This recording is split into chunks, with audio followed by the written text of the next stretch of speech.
नमस्कार साथियों, आप सभी का हमारे YouTube चैनल विद्यालय एजुकेशन में स्वागत है।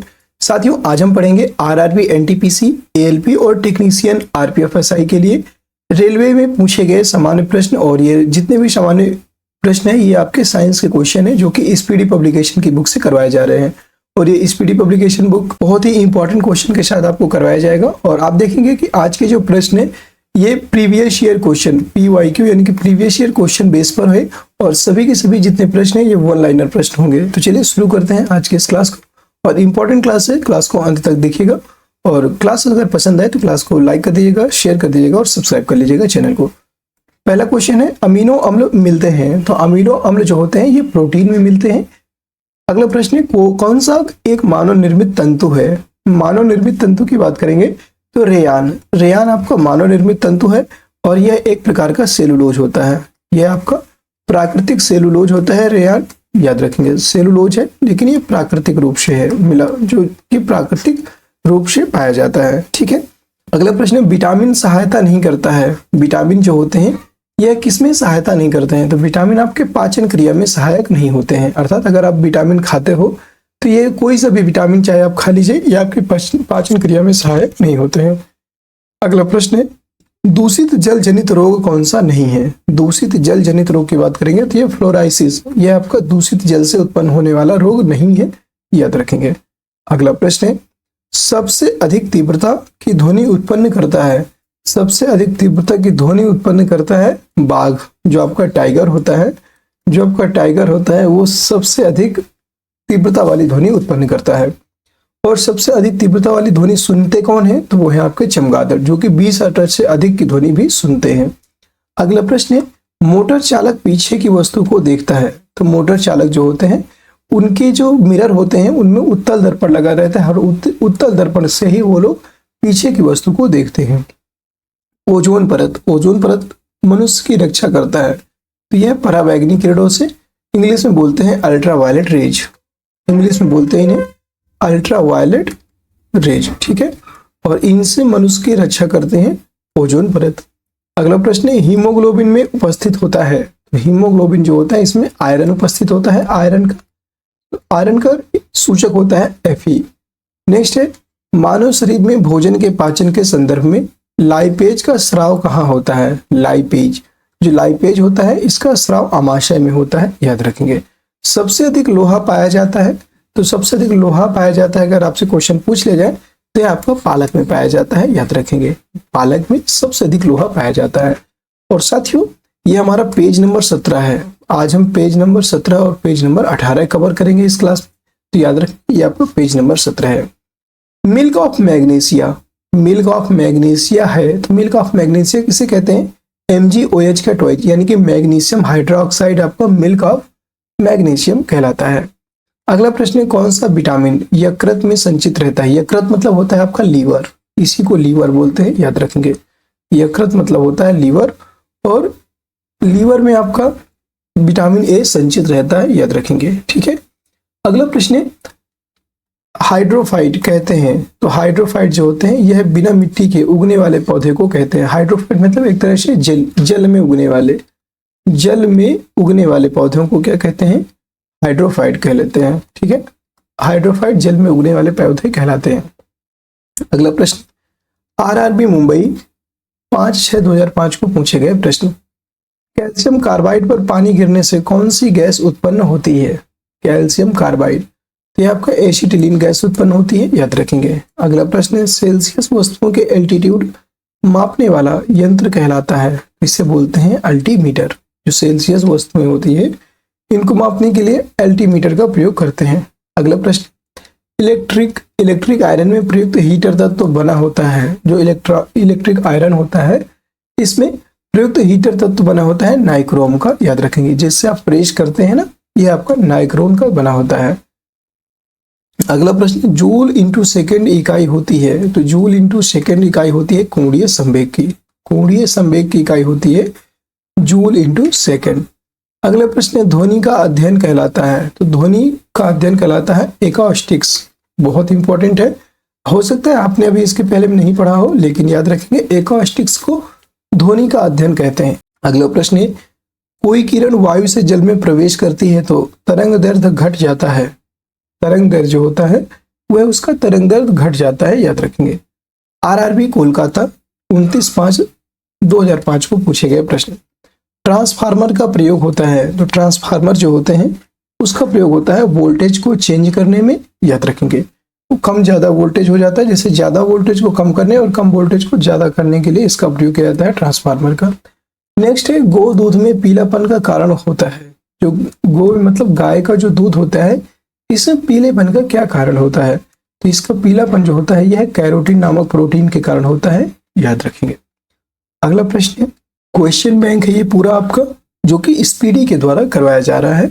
और नेक्स्ट क्वेश्चन है आपका, मनुष्य या मानव शरीर में पाचन का कार्य किस अंग में संपन्न होता है। संपन्न मतलब समाप्त किस अंग में होता है, तो यह छोटी आंत में जाकर के समाप्त होता है। शुरू कहाँ से होता है, अगर शुरू की बात करेंगे तो यह मुख से पाचन शुरू हो जाता है। मनुष्य या मानव में भोजन मुख से पाचन होना शुरू हो जाता है।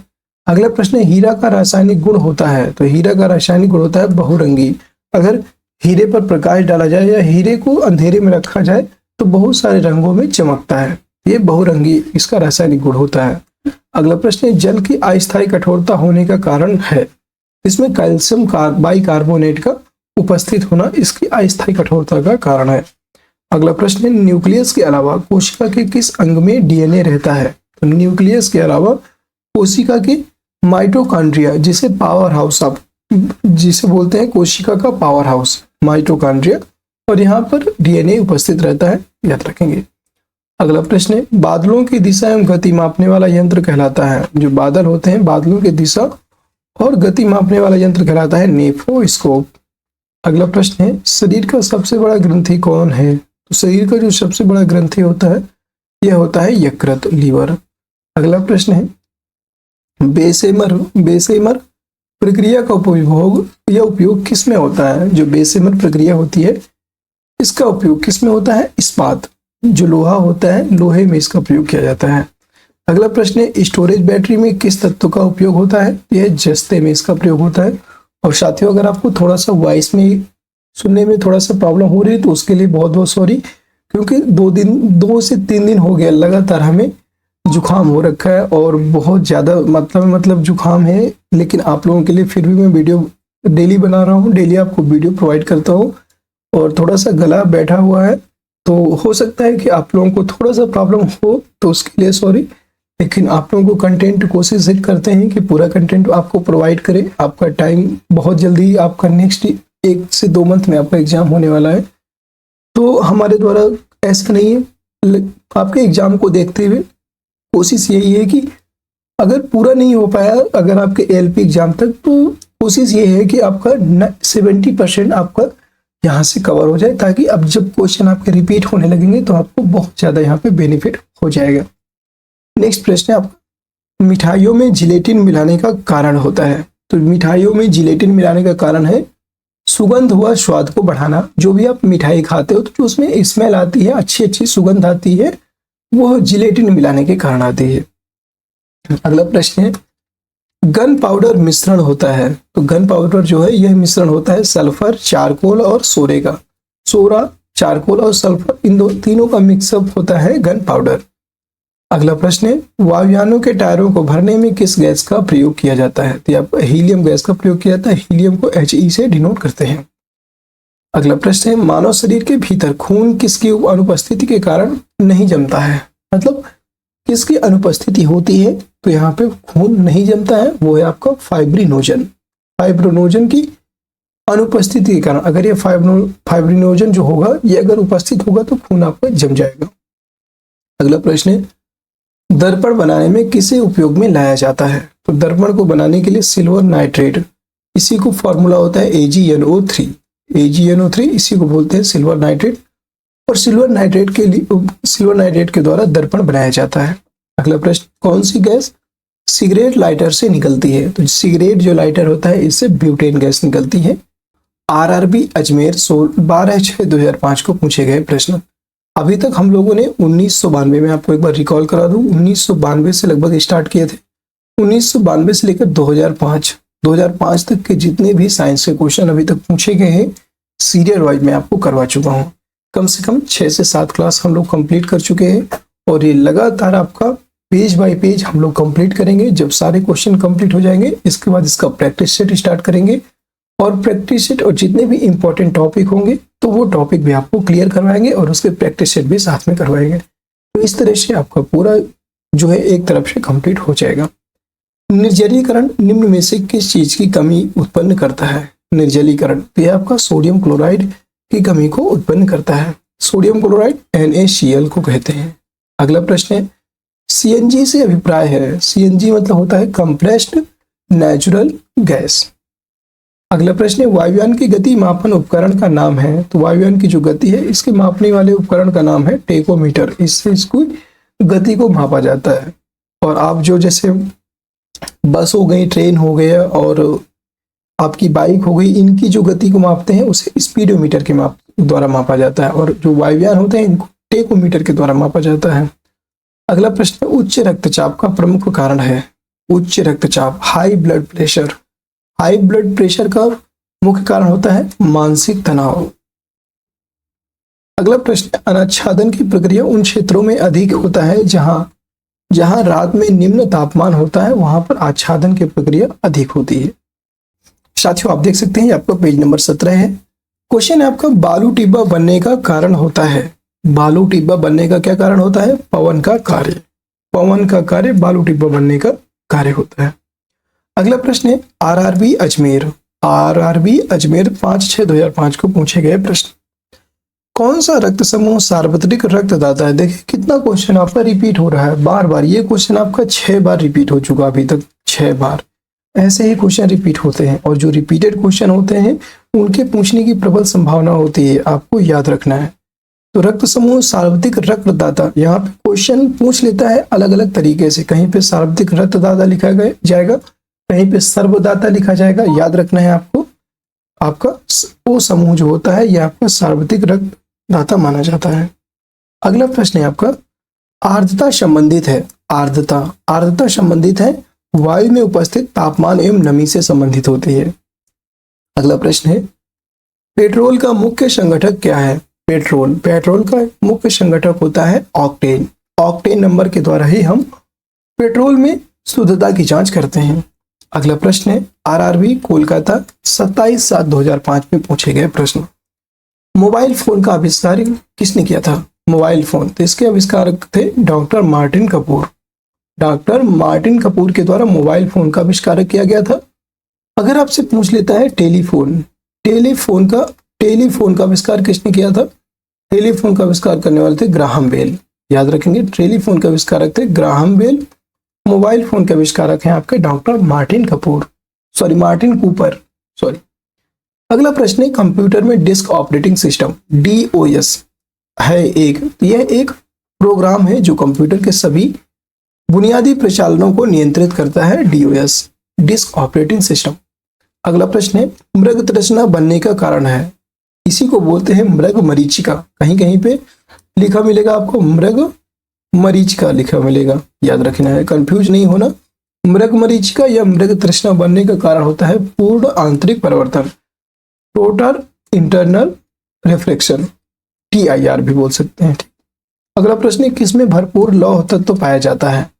भरपूर लौह तत्व आपकी हरी सब्जियों में पाया जाता है। जितनी भी ग्रीन वेजिटेबल्स होती हैं इनमें सभी में लौह तत्व पाया जाता है। अगला प्रश्न है ग्रसिका एक नली है जो कि डैश भी कहलाती है। तो ग्रसिका एक ऐसी नली होती है जो आहार नाल की तरह वर्क करती है, इसलिए इसे आहार नाल भी कहते हैं। अगला प्रश्न हुआ है भूकंप जिससे सुनामी उत्पन्न हुआ रिक्टर स्केल पर पाया गया, तो वह 9.3 पाया गया, याद रखेंगे। अगला प्रश्न है RRB चंडीगढ़ 17/7/2005 को पूछे गए प्रश्न। कोशिका विभाजन के लिए तंतुओं को संगठित करते हैं, तो ये तारक केंद्र जो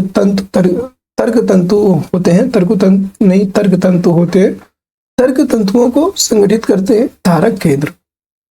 अगला प्रश्न हुआ है कौन सा बल है जिसके कारण पिंड धरती के केंद्र की ओर खींचा चला जाता है, याद रखेंगे। तो धरती पर जो पिंड होता है, पिंड धरती के केंद्र की ओर खींचा चला जाता है, वह होता है आपका गुरुत्वाकर्षण बल।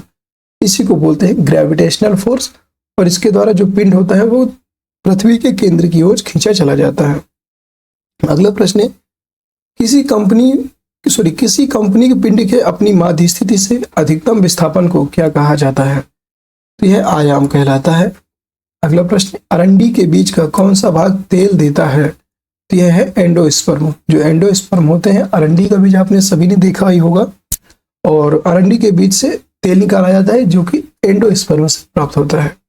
अगला प्रश्न है, तैराक को नदी के मुकाबले समुद्री पानी में तैरना आसान क्यों लगता है? तो समुद्र पानी का जो घनत्व है साधारण पानी के घनत्व से ज्यादा होता है, इस वजह से यह आसान लगता है। अगला प्रश्न है, वर्णांध रोग की खोज किसने की थी? जो वर्णांध रोग है, वर्णांधता यानी कि रतों थी, वर्णांध रोग की खोज किसने की थी? जॉन डाल्टन नामक वैज्ञानिक ने इसकी खोज की। अगला प्रश्न, किस गुणधर्म के कारण पानी से भरे बर्तन में डुबाई गई छड़ मुड़ी हुई प्रतीत होती है? यह है अपवर्तन। अपवर्तन के कारण डुबाई हुई छड़ मुड़ी हुई प्रतीत होती है। नेक्स्ट प्रश्न है, सौर पृष्ठ पर लगभग कितना तापमान होता है? तो यह 6 डिग्री सेंटीग्रेड होता है सौर पृष्ठ पर तापमान। नेक्स्ट प्रश्न है, श्रव्य परिसर में ध्वनि तरंगों की आवृत्ति है। तो श्रव्य परिसर में ध्वनि तरंगों की आवृत्ति जो होती है यह है 20 हर्ट्ज से लेकर के 20,000 हर्ट्ज तक। ठीक है। अगला प्रश्न है, आर्किमिडीज का सिद्धांत या आर्किमिडीज का नियम संबंधित है? तो यह प्लवन के नियम से संबंधित है, आर्किमिडीज का नियम।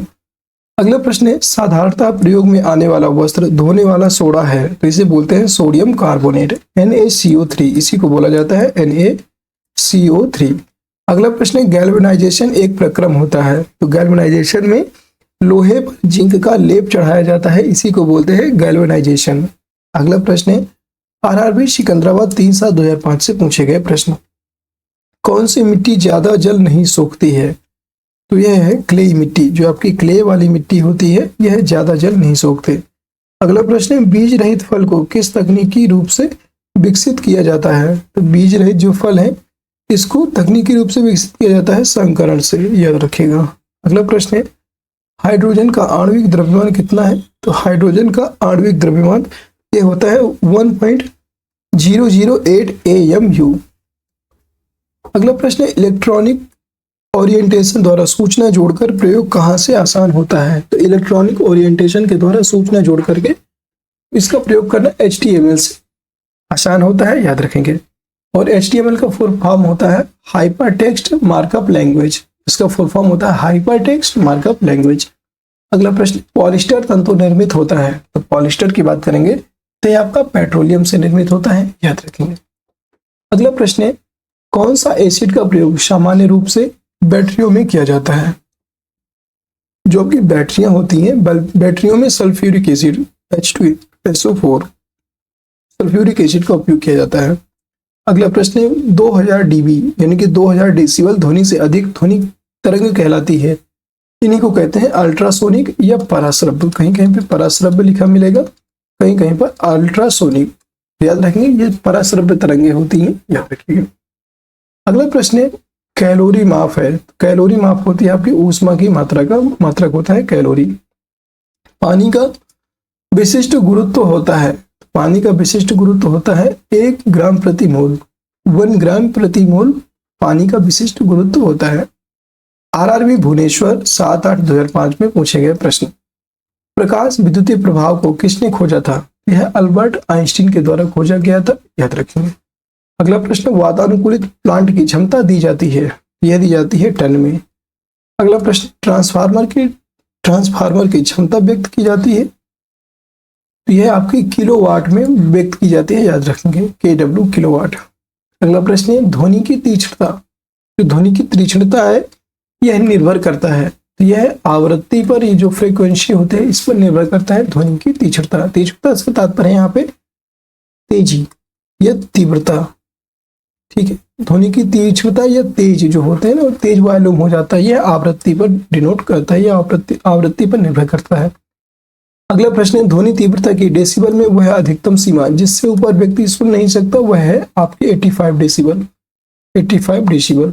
अगला प्रश्न है, मानव के आराम के लिए सर्वाधिक उपयुक्त तापपरास है, तो सर्वाधिक उपयुक्त तापपरास होता है आपका 18 डिग्री सेंटीग्रेड से 22.5 डिग्री सेंटीग्रेड। नेक्स्ट प्रश्न है, ऑटोमोबाइल गियर सामान्यतः बने होते हैं, तो ऑटोमोबाइल जो गियर होते हैं ये सामान्यतः एलॉय स्टील के बने होते हैं, याद रखेंगे। नेक्स्ट प्रश्न है, एक विद्युत मोटर विद्युत ऊर्जा को परावर्तित करती है, यह यांत्रिक ऊर्जा में परावर्तित करती है, याद रखिएगा। और ये आपका पेज नंबर है 18, पेज नंबर 18 है, याद रखेंगे। पेज नंबर 17 हमने कंप्लीट कर लिया, 18वां पेज नंबर है। हमारे रक्त में हीमोग्लोबिन का क्या कार्य है? हीमोग्लोबिन यह ऑक्सीजन का परिवहन या संवहन करता है, चारों तरफ ऑक्सीजन को भेजता है, आप कह सकते हैं। नेक्स्ट है, मोटर के स्टार्टर का मुख्य कार्य क्या है? तो मोटर का जो स्टार्टर होता है इसका मुख्य कार्य होता है मोटर को शीघ्रता से रेटेड गति पर चलाना। नेक्स्ट है, प्राकृतिक रंग कौन सा है? प्राकृतिक रंग में आपका आ जाएगा लाल, हरा, नीला, RGB। RGB आपको बस इतना याद रखना है, RGB यही है आपके प्राकृतिक रंग। R से लाल, G से ग्रीन और B से ब्लू यानी कि नीला। अगला प्रश्न है, RRB रांची 4/9/2005 को पूछे जाने वाले प्रश्न, कौन सदिश राशि है? कौन सदिश राशि है? तो इसमें बल, विस्थापन और त्वरण ये तीनों आपकी सदिश राशि हैं। सदिश राशियों का फॉर्मूला मतलब परिभाषा क्या होती है? ऐसी राशियां जिनको व्यक्त करने के लिए परिमाण के साथ साथ दिशा की आवश्यकता पड़ती है, वो होती है आपकी सदिश राशियां। और ऐसी राशियां जिनको व्यक्त करने के लिए परिमाण की तो आवश्यकता होती है लेकिन दिशा की कोई भी आवश्यकता नहीं होती, वो आपकी अदिश राशियां कहलाती हैं। ठीक है, अगला प्रश्न है आपका, संपूर्ण शरीर के लिए रक्त पंप करता है, संपूर्ण शरीर के लिए रक्त पंप करता है बायां निलय। ठीक है, बायां निलय जो होता है यह रक्त पंप करता है। ठीक है, अगला प्रश्न है, इंसुलिन निस्सारण के लिए उत्तरदायी ग्रंथि होती है, यह है अग्नाशय। नेक्स्ट, शरीर नियंत्रण में सहायक है, तो मस्तिष्क। मस्तिष्क आपका बॉडी कंट्रोल में सहायक होता है। नेक्स्ट है, पोलियो टीका की खोज किसने की थी? पोलियो जो टीका होता है, पोलियो टीका की खोज किसके द्वारा की गई? जॉन साल्क ने की थी, याद रखेंगे। अगला प्रश्न है, रक्त को थक्का बनाने में मदद करता है, तो रक्त को जो थक्का बनाने में मदद करता है वह है विटामिन के। विटामिन के यह आपका रक्त का थक्का बनने में सहायक होता है। अगला प्रश्न, यदि पृष्ठीय क्षेत्रफल घटा दिया जाए तो पृष्ठ पर कार्यरत बल यह हो जाएगा हमेशा बढ़ जाएगा, याद रखेंगे, यह आपका बढ़ जाएगा। अगला प्रश्न, जूल प्रति इकाई, जूल प्रति कूलाम इकाई है, तो यह जूल प्रति कूलाम, जूल प्रति कूलाम इकाई होता है विभवांतर का, याद रखेंगे। ठीक है, विभवांतर का मतलब इकाई होती है जूल प्रति कूलाम। अगला प्रश्न है, बॉल वायरिंग, बॉल वायरिंग का बॉल बना होता है, तो बॉल वायरिंग का जो बॉल है ये बना होता है कार्बन क्रोम स्टील का, कार्बन क्रोम स्टील का बना होता है ball wiring wire, ball bearing ball. ठीक है, अगला प्रश्न, इस्पात की कठोरता मुख्यतः निर्भर करती है, तो यह कार्बन की प्रतिशतता पर निर्भर करती है इस्पात की कठोरता। अगले प्रश्न है, लोहे का गलनांक है, तो लोहे का जो गलनांक होता है 1539 डिग्री सेंटीग्रेड होता है, याद रखेंगे 1539 डिग्री सेंटीग्रेड। अगला प्रश्न है, सबसे हल्का तथा सर्वाधिक वाष्पशील द्रव कौन सा है? तो यह है गैसोहील। नेक्स्ट है, गन मेटल का संगठक है जो कि अवयव है, यह तांबा, टिन एवं जिंक का अवयव होता है, गन मेटल का जो आपका संगठक होता है। नेक्स्ट क्वेश्चन है, कंप्यूटर में रैम का क्या है? तो रैम क्या है अगर पूछे तो कंप्यूटर जो रैम होते हैं इसको बोलते हैं random access memory, random access memory RAM. ROM क्या होता है? कहीं कहीं पे आपको रोम लिखा मिल जाएगा, इसका फुल फॉर्म होता है read only memory, read only memory. ठीक है, कंप्यूटर का वह भाग जो दिमाग की तरह कार्य करता है कहलाता है CPU, इसी को बोलते हैं central processing unit. RRB Jammu Tawi 8/9/2005 को पूछा गया प्रश्न, चुंबकीय फ्लक्स की इकाई है, चुंबकीय फ्लक्स इसकी इकाई होती है वेबर, वेबर होती है चुंबकीय फ्लक्स की इकाई। नेक्स्ट क्वेश्चन है साथियों, और साथियों आप देख सकते हैं ये पेज नंबर आपका 18 है। प्रश्न है, एक लैंड एसिड सेल को आवेशित करने के लिए सप्लाई की आवश्यकता होती है, तो यह DC सप्लाई की आवश्यकता होती है, याद रखेंगे। अगला प्रश्न है, स्टील में कार्बन की प्रतिशतता है, तो स्टील जो होती है इसमें कार्बन की प्रतिशतता होती है 1.2 से 1.7% तक। अगला प्रश्न है, एक्स किरणों का तरंग दैर्ध्य होता है, तो एक्स किरणें जो होती हैं इनका तरंग दैर्ध्य होता है 10⁻⁻10 मीटर से लेकर के 10⁻⁸ मीटर तक। नेक्स्ट है, डाटाबेस क्या है? डाटाबेस तो ये होता है रिकॉर्डों का कलेक्शन, इसी को डाटाबेस बोलते हैं। अगला प्रश्न है, एक स्थायी या एक अस्थायी चुंबक एक अस्थायी चुंबक का चुंबकत्व नष्ट होता है, तो यह चुंबकत्व जो होता है यह नष्ट होता है जब चुंबकन बल हटता है तब यह नष्ट हो जाता है, याद रखेंगे। अगला प्रश्न है डीसी जनरेटर के सिद्धांत पर कार्य करता है। डीसी जनरेटर आपका विद्युत चुंबकीय प्रेरण के सिद्धांत पर कार्य करता है, याद रखेंगे। शीतलक क्यों प्रयोग किया जाता है? शीतलक यह कार्बन उपकरणों को एवं मशीन को ठंडा रखने के लिए शीतलक का प्रयोग किया जाता है। जैसे मशीनें जो होती हैं चलते चलते गर्म हो जाती हैं, फिर उनमें शीतलक का प्रयोग किया जाता है जो कि मशीन को ठंडा रखने में सहायक होती हैं। नेक्स्ट प्रश्न है कूलाम बराबर होता है, तो यह 1.6 × 10⁻19 इलेक्ट्रॉन्स के बराबर होता है। अगला प्रश्न है कंप्यूटर पेरिफेरल है, तो कंप्यूटर पेरिफेरल एक इनपुट एवं आउटपुट डिवाइसेज हैं, याद रखेंगे। अगला प्रश्न रेटिना पर बना प्रतिबिंब होता है, तो रेटिना जो होती है रेटिना पर बना प्रतिबिंब वास्तविक तथा उल्टा होता है, याद रखिएगा। अगला प्रश्न 1 मेगावाट बराबर होता है, तो 1 मेगावाट बराबर होता है 10 लाख वाट के, याद रखेंगे। 10 लाख वाट बराबर होता है 1 मेगावाट। आरआरबी भुवनेश्वर 25/9/2025 को पूछे गए प्रश्न। प्रेशर कुकर में खाना जल्दी क्यों पकता है? यह बढ़ा हुआ प्रेशर उबलन बिंदु जो क्वथनांक होता है इसको बढ़ा देता है। अगला प्रश्न है फलों के रस के परिरक्षण के लिए किस रसायन का उपयोग किया जाता है? Sodium benzoate. नेक्स्ट प्रश्न है आपका अल्टीमीटर से क्या नापते हैं? अल्टीमीटर से क्या नापते हैं? भूतल से ऊंचाई मापते हैं अल्टीमीटर से। अगला प्रश्न क्यूरी इकाई है, क्यूरी इकाई है आपका, इसका राइट आंसर रेडियो सक्रियता की इकाई है। अगला प्रश्न है आरआरबी जम्मू तवी 18/9/2005 को पूछे गए प्रश्न। एक कॉम्पैक्ट डिस्क सीडी किस प्रकार की डाटा भंडारण पद्धति होती है? कॉम्पैक्ट डिस्क जिसे हम सीडी बोलते हैं, यह आपकी प्रकाशिक ऑप्टिकल डाटा भंडारण होती है, याद रखेंगे। अगला प्रश्न है वर्ल्ड वाइड वेब WWW के आविष्कारक कौन थे? इसके आविष्कारक कौन थे? यह टिम बर्नर्स-ली और इनके द्वारा WWW का खोज किया गया, आविष्कार किया गया। अगला प्रश्न आईटी का विस्तृत रूप है, आईटी का विस्तृत रूप होता है इंफॉर्मेशन टेक्नोलॉजी। नेक्स्ट प्रश्न है पानी की बूंदों का गोल होने का कारण है। जो पानी की बूंदें होती हैं इससे गोल होने का प्रमुख कारण होता है पृष्ठ तनाव, सरफेस टेंशन। नेक्स्ट है एथलीट को ज्यादा ऊर्जा प्राप्त होती है, तो यह कार्बोहाइड्रेट से ज्यादा ऊर्जा प्राप्त होती है, ना कि पानी से, ठीक है। और साथियों कैसी लगी आज की क्लास कमेंट सेक्शन में बताइएगा। क्लास अगर पसंद आई हो तो क्लास को लाइक कर दीजिए, शेयर कर दीजिए। चैनल में नए हैं तो चैनल को सब्सक्राइब भी कर लीजिएगा, याद रखेंगे चैनल को सभी साथी जितने भी हैं चैनल को सब्सक्राइब भी जरूर से जरूर कर लीजिए। और साथियों हमारे टेलीग्राम चैनल को जरूर ज्वाइन कर लीजिए। टेलीग्राम चैनल का लिंक आपको वीडियो के डिस्क्रिप्शन में मिल जाएगा। टेलीग्राम चैनल जो है इसका लिंक आपको वीडियो के डिस्क्रिप्शन में मिल जाएगा, या तो आप सर्च कीजिएगा टेलीग्राम में जाकर के टेलीग्राम चैनल ऑफिशियल। फिर मिलते हैं किसी नेक्स्ट क्लास, तब तक के लिए जय हिंद जय भारत। आप सभी स्वस्थ रहें, मस्त रहें और देखते रहें हमारे विद्यालय एजुकेशन। धन्यवाद।